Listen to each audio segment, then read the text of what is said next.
আসসালামু আলাইকুম সুপ্রিয় শিক্ষার্থীবৃন্দ, কেমিস্ট্রি স্কুলে সবাইকে স্বাগত। আজকে আমরা আলোচনা করব তাপগতিবিদ্যা চ্যাপ্টারের যশোর বোর্ড 2022 এর একটি কোশ্চেন সলভ করব। প্রথমে দেখো, আমাদের একটা গ্রাফ দেওয়া আছে পি বনাম ভি। এই গ্রাফ থেকে সহজেই বোঝা যায় যে এটি একটি কার্নো ইঞ্জিনের ধাপ, কারণ এখানে 4টা স্টেপ আছে।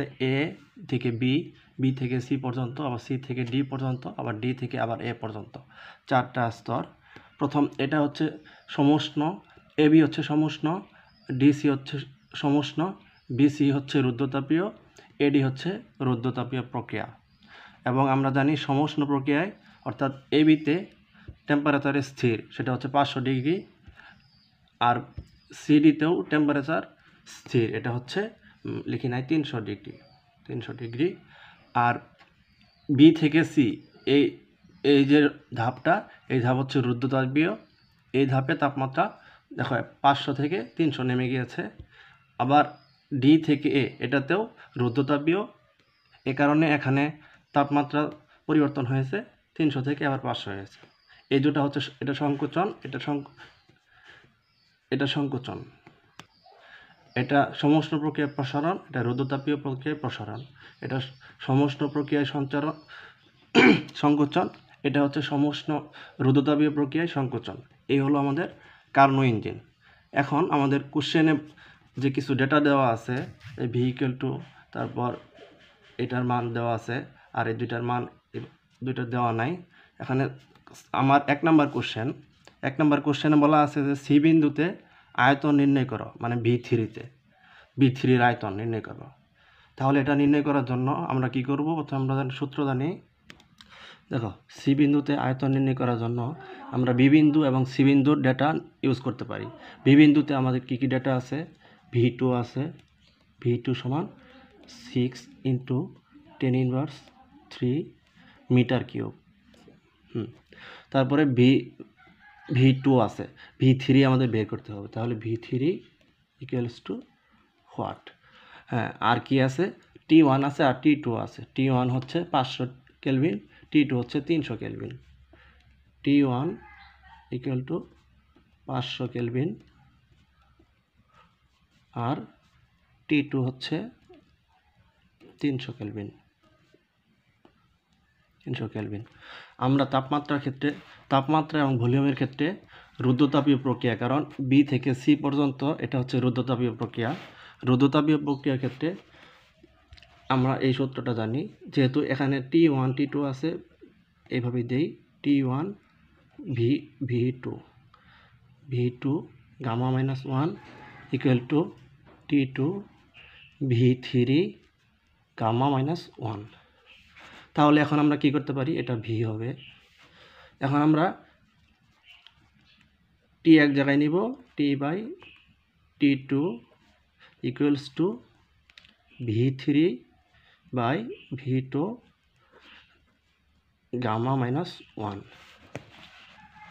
হ্যাঁ, তারপর আমরা এই Γ-1কে এই পাশে দিয়ে দিব, তাহলে ইনভার্স হয়ে যাবে। তাহলে V3 =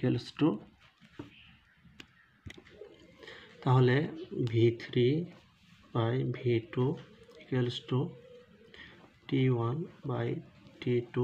যেহেতু এই দুটার মান দেওয়া আছে, তাহলে এটাকে ইনভার্স করে এখানে গামার মান দেওয়া আছে। তাহলে V3 = কত হবে? V3 হবে T1/T2 1 - Γ-1 × V2। এবার মান বসাই, সহজে মান বসানো। আমি এখানে মান বসাইলে T1 এর মান দেওয়া আছে 500, T2 এর মান দেওয়া আছে 300, তারপর এখানে আছে 1, আর এখানে গামার মান হচ্ছে 1.4 দেওয়া আছে -1। হ্যাঁ, তারপর V2 হচ্ছে এখানে 6 × 10⁻³। হ্যাঁ, এটা ক্যালকুলেশন করি। এটা ক্যালকুলেশন করলে আমরা পাবো 0.0215 মিটার কিউব ভলিউম। তাহলে আমাদের অ্যান্সার 1 নম্বরে এটাই হচ্ছে 0.0215 ঘনমিটার। আমরা এবার 2 নম্বরে চলে যাব।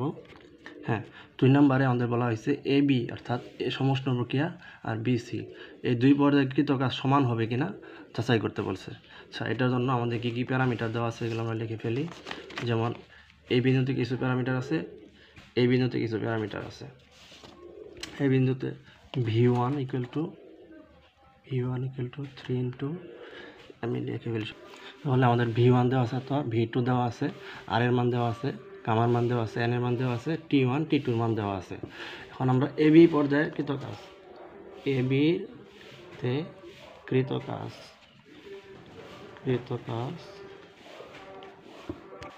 হ্যাঁ, এটা হবে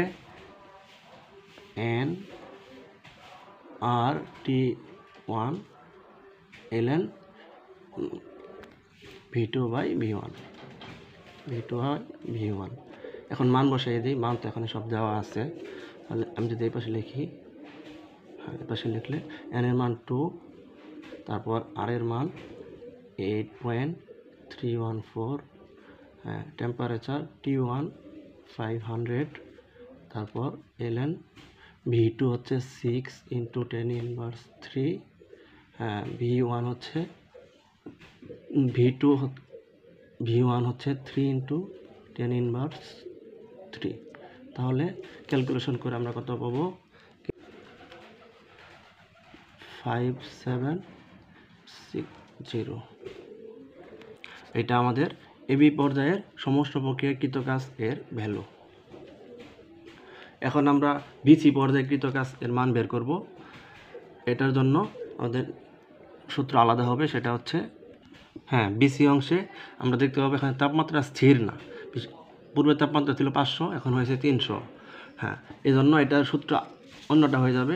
এটা তো T1 ছিল, এখানে সূত্রটা হয়ে যাবে NR Γ-1 T1 - T2, দুটো তাপমাত্রার পার্থক্য।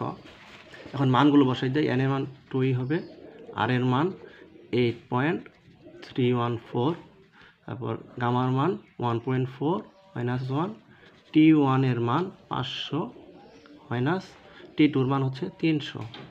এটাকে আমরা ক্যালকুলেশন করে ফেলবো।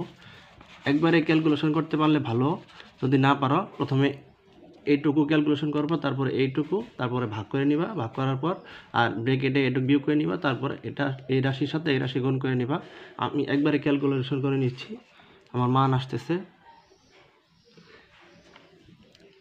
8310।